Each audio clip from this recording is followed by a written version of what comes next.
अस्सलामुअलैकुम। आज जो एएसएफ का पेपर हुआ था वो आपके साथ शेयर करने जा रहा हूँ सॉल्व पेपर, और ये यूडीसी का पेपर है जिसे आप अपर डिवीजन क्लर्क कहते हैं। बाकी पेपर्स भी जो आज की डेट पे हुए हैं वो हमारे पास पहुंच गए इंशाल्लाह, वो भी आपके साथ शेयर किए जाएंगे। फिलहाल आज की वीडियो में हम बात करने वाले हैं आज के पेपर की।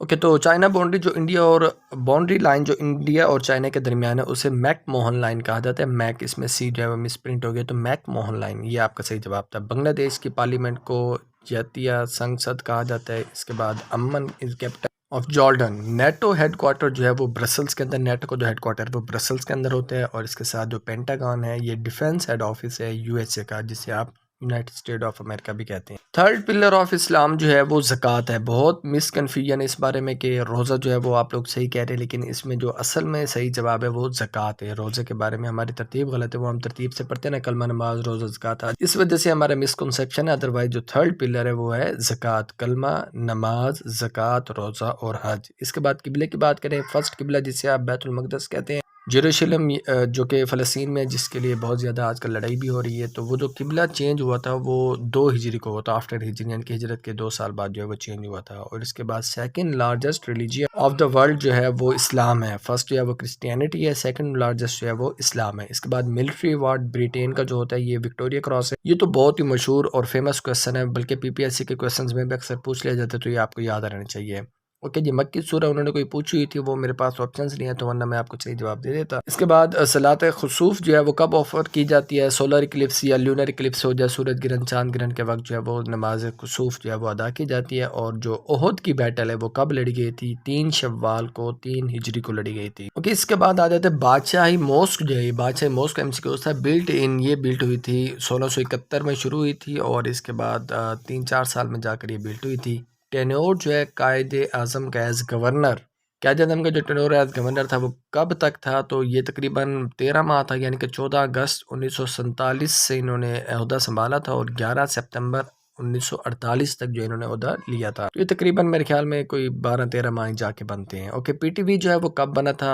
तो तकरीबन पीटीवी बना था 26 नवंबर 1964 को, जो है ना, ये एग्जैक्ट डेट है। पीटीवी स्टार्ट हुआ था पाकिस्तान के अंदर। वाइसराय के तौर पर जो शॉर्टेस्ट टेन्योर था वो किसका था? माउंट बैटन का था। तो ये आप लोगों को क्लियर हो गया, वाइसराय जो है वो लॉर्ड माउंट बैटन जो है ये शॉर्टेस्ट टेन्योर वाले थे। Are what replace to RCD? RCD का मतलब है रीजनल कोऑपरेशन डेवलपमेंट, और इसको रिप्लेस किया था इको ने। ठीक है, इको है इकोनॉमिक कोऑपरेशन ऑर्गेनाइजेशन थी, इस तरह को जो है ना वो बाद में चेंज हुई थी, अब ये भी खत्म हो गई है। तो वैसे आरसीडी को इको ने चेंज किया था, ये सही जवाब था आपका। ओके, इसके बाद जफना पोर्ट जो है ये श्रीलंका के अंदर है, और करेंसी ऑफ इंडोनेशिया ये वो भी रुपया है। अच्छा, मेरे पास ऑप्शंस नहीं थे तो मैंने सर्च किए हुए हैं, आप लोगों को बता रहा हूँ। तो अगर कोई ऑप्शन मैच नहीं होता तो उससे मिलता जुलता जो जवाब होगा वो आप लोगों ने ये करेक्ट कर लेना है। सेकंड समिट जो हेल्ड हुआ था लाहौर के अंदर वो 19 हेल्ड हुआ था, वो लाहौर में हुआ था, और 1974 को हुआ था। उसके बाद नेशनल एंथम जो है 13 अगस्त 1954 को जो है वो बाकायदा तौर पर इसको दर्जा लिया गया था, एक्सेप्ट किया था पाकिस्तान के अंदर। Retirement age of supreme court जो जस्टिस,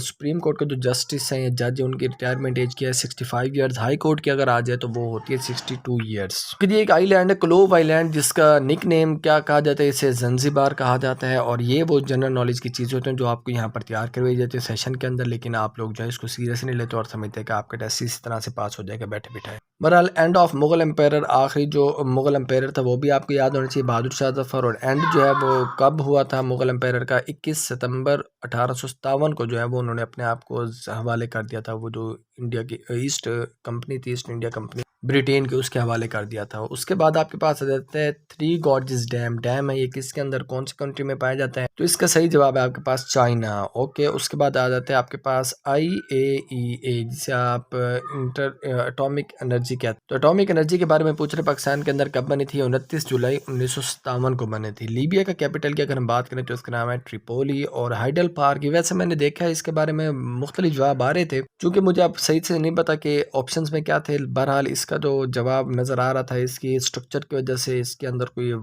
साउंड्स की जो है वो क्वालिटी का कोई फ़र्क होता है, इस वजह से पार्क फेमस है। वैसे बहुत खूबसूरत भी है। तो ये आप लोग जो सही ऑप्शन लगे वो आप उसके मुताबिक कर लेंगे। ब्राउनिंग ऑफ फ्रूट्स, फ्रूट जो है वो जो ब्राउन हो जाते हैं, खासतौर पर जो एप्पल होते हैं वो कौन से विटामिन की वजह से होते हैं, वो विटामिन सी की वजह से हुआ करता है। कैपिटल ऑफ क्यूबा, क्यूबा का जो कैपिटल है वो हवाना है। और गोमल डैम जो है अगर हम बात करें साउथ वजीरिस्तान के पीके खैबर पख्तून के अंदर जो है वो मौजूद है। गोमल डैम का पूछा हुआ था, तो इसका मतलब डैम्स भी आपको याद होनी चाहिए। ये डैम्स के बारे में तकरीबन हर तरह के, हर डिपार्टमेंट के, हर पोस्ट के पेपर में पूछे जाते हैं, तो डैम सभी आप याद कर लें। किंग अकबर जो है वो मुगलों में कौन से नंबर पर था, जो है ना बादशाह अकबर कौन से नंबर पर आते थे, वो तीसरे बादशाह थे मुगल एम्पायर के या मुगल दौर के। ओके जी, इसके बाद कह रहे हैं अबडान इज द सी पोर्ट। अबदान जो है वो सी पोर्ट है, ईरान के अंदर पाई जाती है। और प्रेसिडेंट ऑफ यूएसए, प्रेसिडेंट जो कि यूएसए का प्रेसिडेंट जो कि किल हो गया था, जिसने खुदकुशी की थी अपने ही ऑफिस के अंदर, वो था अब्राहम लिंकन। वैसे इसके बारे में और 3 और प्रेसिडेंट भी हैं, वो भी आप सर्च कर सकते हैं, जो उनमें से जो हो वो। वैसे अब्राहम लिंकन ज़्यादा फेमस है, इस बारे में तो मेरे ख्याल में यही सही जवाब है। और इसके बाद आ जाता है जी, route to India was discovered by. ये जो है वास्को ड गामा थे, बहुत बड़े मतलब एक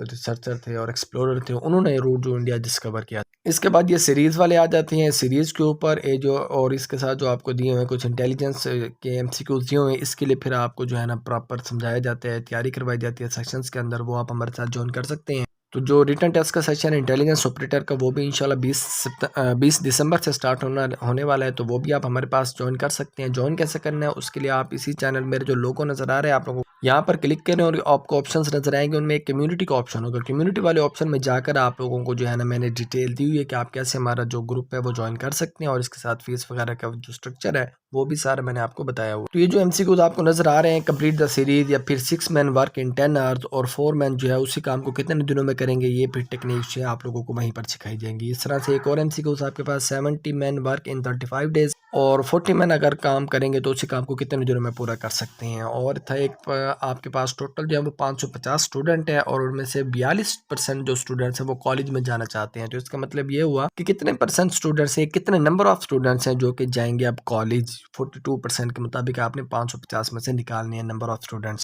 इसके बाद ये जो एज वाला भी तकरीबन हर तरह के क्वेश्चन में पूछा जाता है। एज ऑफ फादर जो है वो 33 टाइम्स है सन के, लेकिन अगर हम 5 साल पहले देखें तो वो अपने सन के 4 टाइम थे उसकी एज। तो इसका मतलब अब आपने बताया कि सन की एज कितनी है, सन का मतलब बेटा, सूरज ना समझ लीजिएगा। और इसके बाद आपको बता रहा है कि book, send the book to my address. तो ये प्रपोजिशन, तो सेंड के साथ टू ही होता है, कोई भी हो आपके पास लेटर हो या कोई भी चीज़ हो जिसे सेंड करने के लिए कहा जाता है, तो वो होता है send book to my address. Okay, इसके बाद आ जाते हैं आपके पास next MCQs. In second world war जो फर्स्ट एटम बम है वो कौन से सिटी के ऊपर गिराया गया था, तो वो पहले था हिरोशिमा, उसके बाद जो है वो नागासाकी में गिराया गया था। और ये भी आपने याद रखना कि वर्ल्ड वार कौन सी थी, वो सेकंड वर्ल्ड वार थी। उस दौरान जो है इनके ऊपर अमेरिका ने जो है बम फेंके थे हिरोशिमा और नागासाकी के ऊपर। ठीक है जी, इसके बाद आपके पास आ जाते हैं कुछ इंग्लिश के एमसीक्यू, जिसमें वो आपसे कह रहा है कि डिस्पोज्ड, ये अपने इनके सिनोनिम्स में मतलब बता देता हूँ, सिनोनिम एंटोनिम जो भी पूछे हुए तो उसके मुताबिक आप सोच लेंगे कि आपका जवाब क्या बनता है सही। डिस्पोज्ड का मतलब होता है किसी चीज़ को ज़ाया कर देना या फिर किसी के हवाले कर देना, डिस्पोज्ड इसमें आता है, तो उसके मुताबिक आप ऑप्शन में देख लेंगे। लॉस्ट का मतलब होता है जो चीज़ खो जाए, फ्लिमजी का मतलब होता है कमज़ोर वगैरह, कमज़ोर होना। इन कैमरा के जो टर्म है वैसे ये होता है कि किसी एक रूम में, प्राइवेट रूम में बैठकर कोई डिस्कशन करना, कोई नतीजा निकालना, that is called in camera. Taken का मतलब होता है ले लेना, और एडवर्स का मतलब होता है शदीद, सीरियस, उसको हम एडवर्स बहुत ज़्यादा में भी आप कह सकते हैं। ठीक है, ख़राब की हालत में वैसे ये लफ्ज़ यूज़ होता है। वार्न का मतलब वार्निंग होना, और कंप्लेनिंग का मतलब होता है शिकायत करना, पॉपुलर जो कि बहुत मशहूर हो। और गो बैक का वर्ड जो है वैसे यूज़ करते होते हैं कि अपने वादे से हट जाना। वैसे गो बैक का मतलब होता है ना पीछे टाइम में जाना, ये नहीं है, यहाँ पर गो बैक का मतलब था अपने वादे से हट जाना। तो आप देख सकते हैं कौन सा आपको मुनासिब सही जवाब लगता था। इनरमस का मतलब होता है बहुत ज़्यादा या बहुत बड़ा, इनरमस लार्ज नंबर जिसे आप कहते हैं वो होता है इसका सही जवाब। इंटर एलिया का किसी के लिए हम लफ्ज़ यूज़ करना, कोई बात में इजाफा करना हो, आल्सो के लिए भी यूज़ होते हैं, इन एडिशन टू के लिए भी यूज़ होते हैं। ठीक है, तो ये इंटर एलिया जो आपको सही लगे, आल्सो का भी ऑप्शन था, या इन एडिशन टू, इसके मिलते जुलते भी अगर कोई जवाब है तो वो सही हो सकते हैं आपके साथ। तो ये मैंने आपके जितने भी एमसीक्यू मेरे पास सामने हैं मैंने शेयर किए हैं, और ये शेयर थे यूडीसी के। मजीद इंशाल्लाह आप लोगों के साथ जो पेपर हैं वो भी बाद में शेयर करते रहेंगे। तो पेपर्स के लिए चैनल सब्सक्राइब करके बेल आइकन ऑन कर लीजिएगा, और रिटर्न बैच का मैंने आपको बता दिया जॉइन कैसे करना है, आप कम्युनिटी में जाकर वो डिटेल भी देख सकते हैं। इजाज़त है अपने सुल्तान को, अल्लाह आप सबके हामी नासिर हो, अल्लाह हाफिज़।